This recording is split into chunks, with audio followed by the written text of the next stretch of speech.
কে কষ্ট দিলে, তাদেরকে আঘাত করলে কি ঘটে।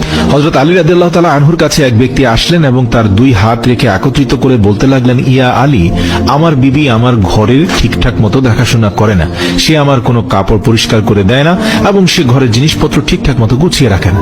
তাহলে কি তার সাথে আমি রাগ করব না? তাকে কিছু মারপিট করা উচিত না? এতটুকু বলার সঙ্গে সঙ্গে হযরত আলী রাদিয়াল্লাহু তাআলা আনহু বললেন, কে বলেছে তোমার বিবির উপর তোমার ঘরের কাজ করা ওয়াজিব রয়েছে?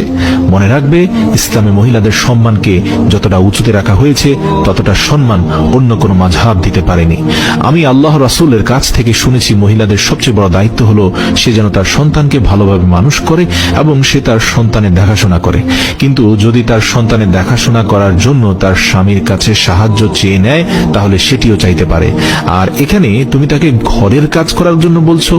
যদি মহিলারা তার নিজের খুশিতে ঘরের কাজ করে থাকে, সেটি তার দয়া, সেটি তার জন্য বাড়তি কাজ, আর সেটার জন্য তুমি শুকরিয়া আদায় করতে থাকো এবং তার প্রশংসা করো। আমি আল্লাহ রাসূলের মুখ থেকে শুনেছি, যে সময় মহিলারা নিজের ঘরের কাজ করে থাকে, সে সময় আল্লাহ রাব্বুল আলামিন ফেরেশতাদেরকে পৃথিবীর মাটিতে নামিয়ে দেন আর বলেন, যতক্ষণ পর্যন্ত এই মহিলা তার স্বামীর ঘরের কাজ করতে থাকবে, ততক্ষণ পর্যন্ত তুমি তার জন্য ইবাদত করতে থাকো, আমি এই সকল ইবাদত তার আমলনামায় যুক্ত করে দেব। সুবহানাল্লাহ।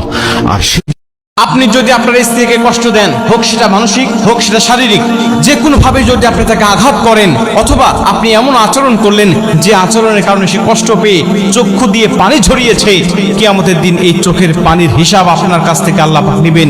এই চোখের পানির হিসাব আপনি যতক্ষণ না দিতে পারবেন, ততক্ষণ পর্যন্ত আপনার জন্য জান্নাতের ফায়সালা হবে না। আল্লাহ পাক আপনাকে জান্নাতি বলে ঘোষণা দিবে না, যদিও আপনার আমলনামায় অনেক অনেক আমল ছিল।